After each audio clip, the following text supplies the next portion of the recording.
Time हो गया। बाबा हाँ छत्रपति शिवाजी आत्मा हाँ राम वाली आत्मा हाँ राम वाली आत्मा हाँ। ये खाएगा। बिना प्रूफ और प्रमाण दिए कोई भी बात को बुद्धिमान बाप के बच्चे मानने के लिए तैयार नहीं होते। अगर ये बात कहें कि शिवाजी वाली आत्मा राम वाली आत्मा है तो कोई न कोई प्रूफ तो देना चाहिए कि कोई ने कह दिया और हमने मान लिया। है? किसने कह दिया आपसे?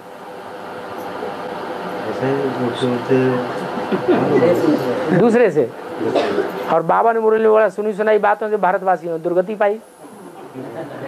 तो किसी ने आपको सुना दिया, आपने मान लिया, आज मान लिया और कल हो हल्ला होगा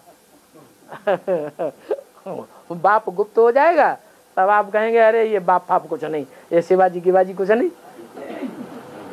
इसलिए प्रूफ सहित जब कोई बात को मानेंगे तो बुद्धि में पक्का हो जाएगा, फिर किसी के कहने से हम हिलने वाले नहीं होंगे। सोचना चाहिए। संगम युग में राम की आत्मा का जो पार्ट है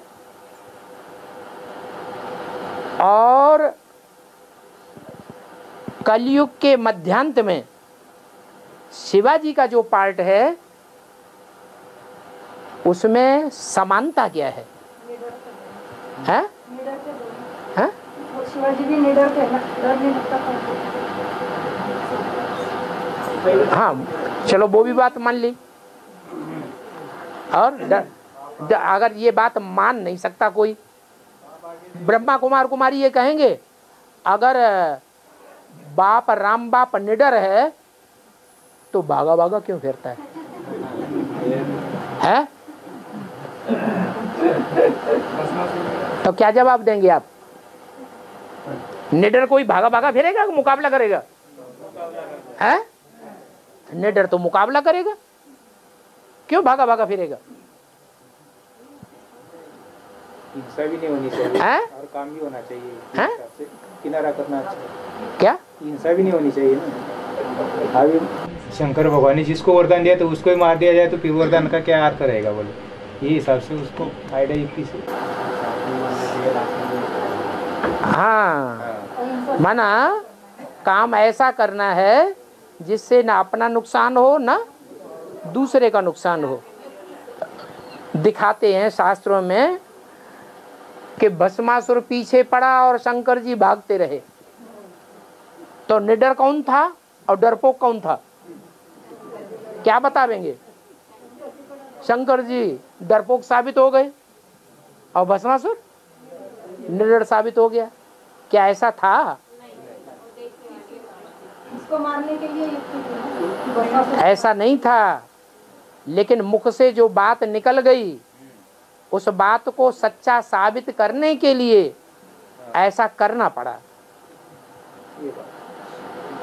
कृष्ण गावड़े गावड़े में भागता फिरा और कंस उसको मारने के लिए पीछे पड़ गया, तो कंस और कंस के सहयोगी राक्षस निडर थे या कृष्ण निडर था? है? कृष्ण गावड़े गावड़े में भागता फिरा, कहीं गोकुल में, कहीं बरसाने में, कहीं कहाँ, कहीं मथुरा में, कहीं वृंदावन में। तो कृष्ण निडर था या डरपोक था? है? कैसे निडर था? उनका अंत करना था ना, उनके पाप। नहीं, कि जिस निर्बल परिवार में जन्म लिया था वो परिवारजन निर्बल थे, कंस के अधीन थे। अगर कृष्ण कंस का सीधा मुकाबला करता तो सारे परिवार को खत्म कर देता। इसलिए भलाई इसमें ही थी कि गावड़े गावड़े में भाग भाग करके और असुरों का एक एक करके मुकाबला करता रहे।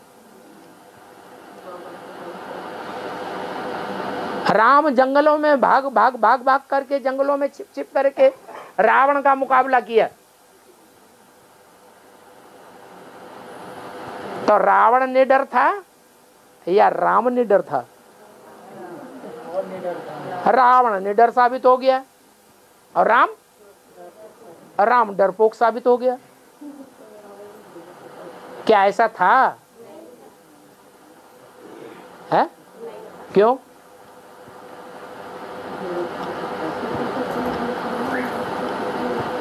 ऐसा ही पाठ शिवाजी महाराज का भी होता है। हाँ जी, तो ऐसे समझाओ फिर क्या कि सीधा अगर मुकाबला करते शिवाजी तो ये लाखों करोड़ों की तादाद में जो सेना थी उसका मुकाबला नहीं कर सकते थे। गुरिल्ला युद्ध किया तो फिर हमने वैसा ही किया और गुरिल्ला युद्ध करके उन्हें यवनों के ऊपर विजय प्राप्त की।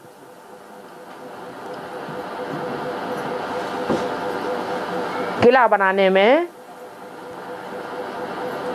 शिवाजी की कोई सानी नहीं थी। क्या किला माने? संगठन।